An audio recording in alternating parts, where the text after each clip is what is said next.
Welcome, welcome to Wales on the freakiest Friday of 2022. In fact, it is the freakiest Friday of the last 30 years. This is the biggest storm we've had in 30 years. It is called Storm Eunice, and I'll be very happy if Storm Eunice kind of goes away pretty soon. Certain things have blown away, but it could be worse. It could be a lot worse. And anyway, thanks for watching. Being Freaky Friday, we will read from the amazing Halloween tarot deck, and we will see what comes up. I wouldn't be surprised if things are a little bit shocking, actually, in this video, just because there's really shocking natural conditions going on at the moment. And let's face it, like the famous preacher said, the world is in a hell of a state, my friends. Okay, so let's put these down and let's pick off the top 5 cards and go from there. 1, 2, 3, 4, 5. Okay. Well, I hope the camera hasn't flipped because this should be left to right. 1, 2, 3, 4, and 5. Pick any one of those cards. Pick any 2 of those cards, any 3, any 4, or, my friends, all 5. All 5 is a pretty good bet.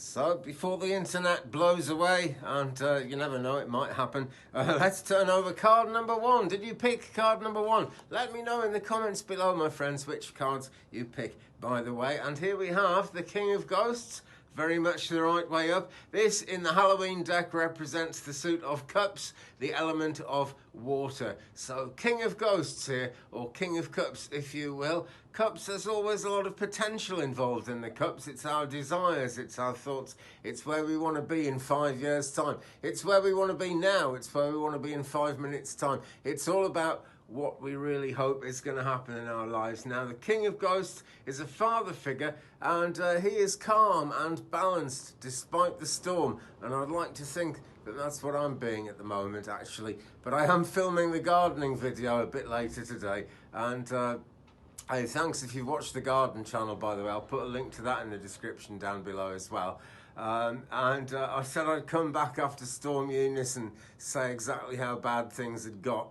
And it could be pretty bad looking at it so far. But I'm trying to be calm, I'm trying to be balanced, and that is all any of us can do, my friends. Very stormy world we live in at the moment, you know. But your own thoughts can be a place of peace. This is the thing. It's one of the most powerful things a human being has got, is that ability to tap into that place of peace deep within the soul. So think peace, you know, think imagination, I suppose. This is a card of the imagination as well, and that will give you a lot of power, you know. And like the king of any suit, really, there's power involved. The King of Cups has a lot of power over things like his own thoughts, his imagination, and is a powerful kind of a character because of that. He's also responsible, he's also generous, he's very loyal kind of king, actually, and he's liberal as well. He looks at the art, he looks at the science, and here we've got the cat on one shoulder and the ghost on the other shoulder, kind of putting different aspects of things to him.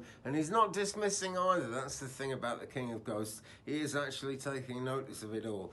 We've got the grinning pumpkins there as well, which, like the cat, appear in many of the Halloween cards. But there we go, King of Ghosts. That is card number 1. Guys, I'm slightly distracted because there's a big tree hanging over the house. So this might have to be a quick video. Also, I would like to upload it before the internet wires get torn down, because I'm on a wire connection here.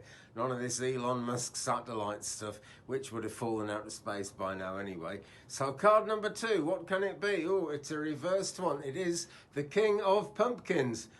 Excuse me, it's the King of Pumpkins who is reversed. And he is the king, essentially, of pentacles, represented by the pumpkins in this deck. Lots of abundance there, and of course a very, very earthy card. If we look at him the right way up, he's all about growth, he's all about abundance, he's prosperous, and he's self-made. That is the thing, and those are the values that have been stood on their head as this card comes up reversed like this. Basically, he's kind of gambling with wealth in this situation.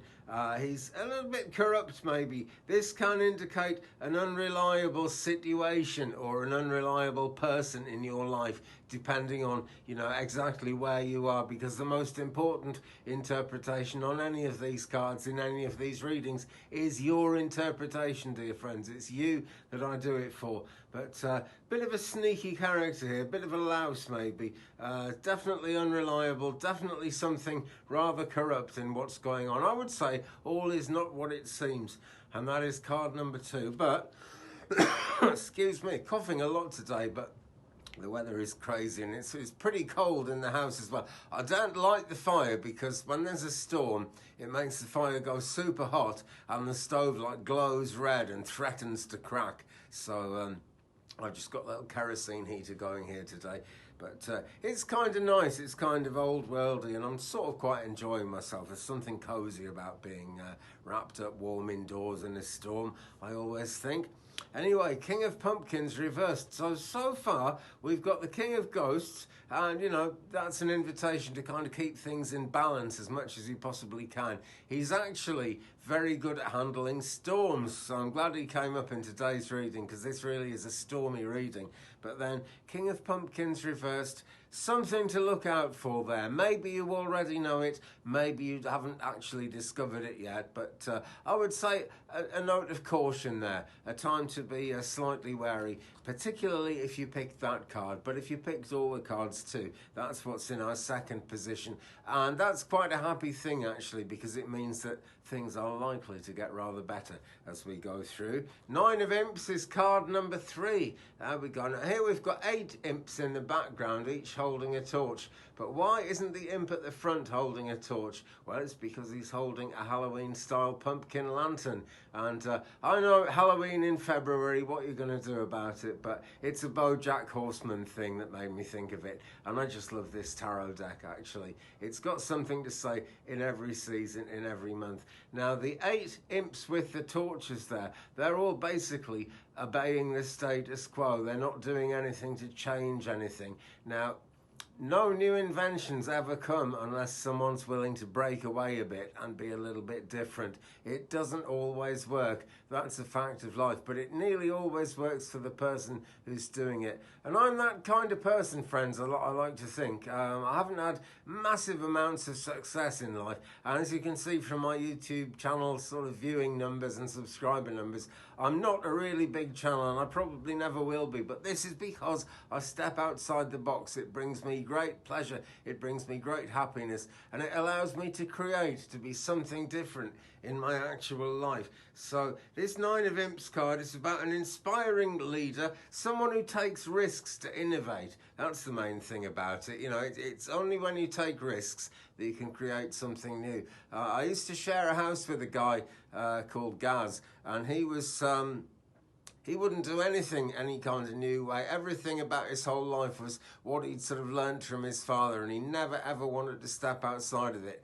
And I often used to say to him, yeah, if everyone was like you, mate, there would be no new inventions. And this is it, you know, necessity is the mother of invention. It's true. But don't we, friends, don't we live in a world of necessity at the moment, eh? The black cat is looking on. The black cat isn't mocking. The black cat looks rather keen on the whole thing. And even though the imp at the front, the 9th imp, hasn't got a torch, he has got a lantern. So he is still shedding light on the matter. The imps, by the way, are the suit of wands in this deck, as you might have surmised by now, actually. The suit of wands, the element of fire, the fire signs indicated there.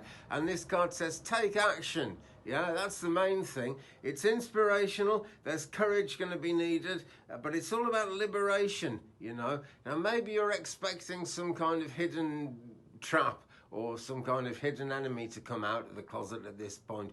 Don't worry about it, friends. You will find a creative solution. And this is the middle card, so if you picked all 5, this is what it's all about. This is what it pivots on, the 9 of Imps. Right, so starting to look more positive there. Let's see what we've got now.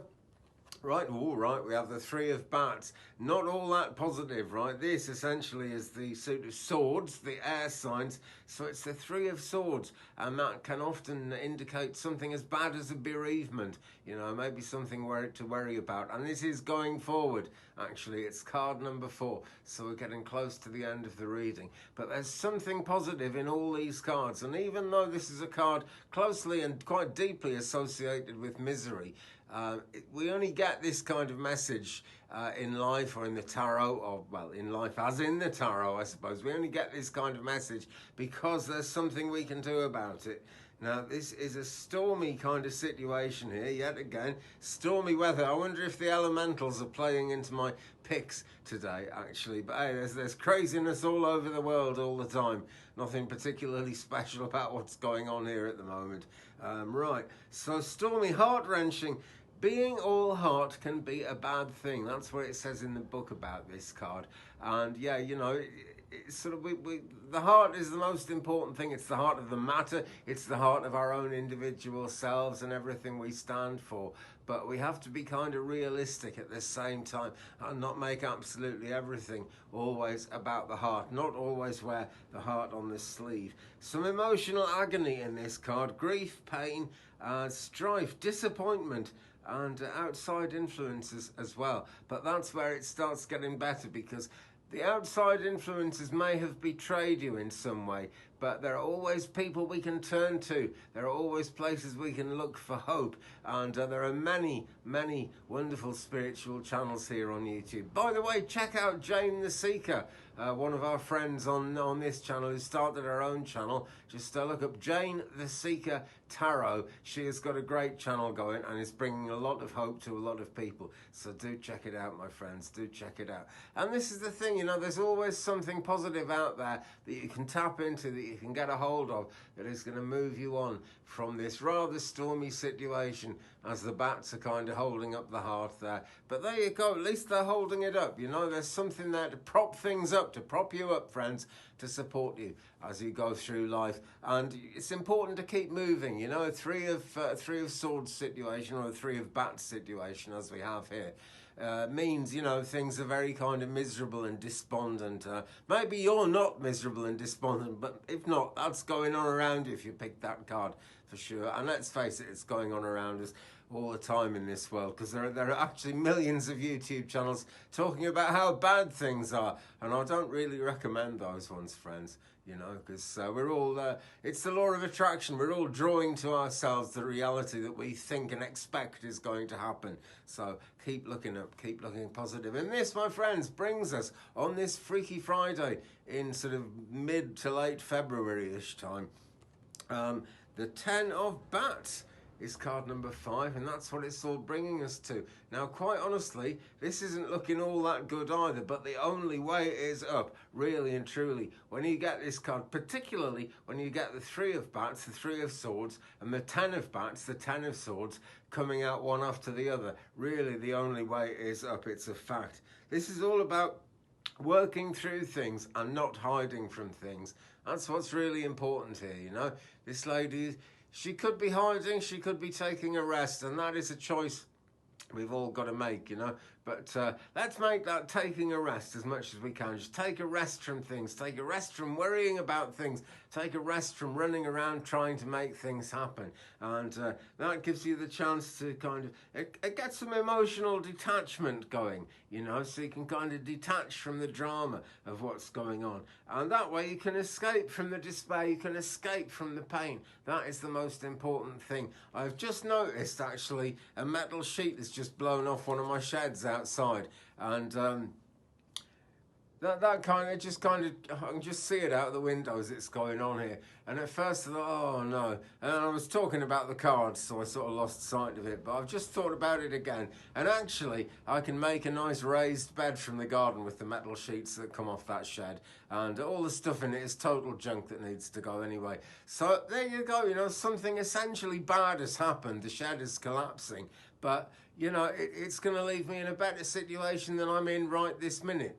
You know, it really is. Once the storm dies down and I can go out and deal with it, hence the need to take a bit of a rest. Okay, friends, well, there we go. That is this week's Freaky Friday read. Thank you very much for joining me. Thanks for all your support. Big thanks as well, guys, to all of you who watched the new gardening channel. I'll put a link to it down in the description. Just so many of my videos involve kind of 10, 20 minutes sitting in the garden talking about the garden and nature. Because the nature of sprites, the elementals, are what really drive my readings, my spirituality, and the way I do things, because I live in the wilds of a beautiful part of West Wales up in the mountains. So Welsh Mountain Garden, my new channel, is specifically about that. I'm probably not going to be very psychic in those videos because I want to try and draw gardeners in to give me advice so I can kind of have more success and more abundance out there. And I bet kind of 99.9% of the gardening community are just going to think, oh, this guy's nuts if I start talking about tarot and pulling cards and stuff, which is a shame. That's their loss. They're missing out. But I'm not going to talk about that stuff in the garden videos. It will actually, though, allow you to join me in my own garden here, where the magic of Merlin is so strong, right here on Merlin's Mountain. So, friends, with that, thanks very much for watching. Take care of yourselves. Have a great time ahead. Leave me a comment. We will share the journey. This is what it's all about. Don't forget to subscribe. Don't forget to ring that bell to get all notifications. Check out Welsh Mountain Garden, and I will see you again in a future video. Have a fantastic time ahead, friends. Love and light to you. Blessings and peace.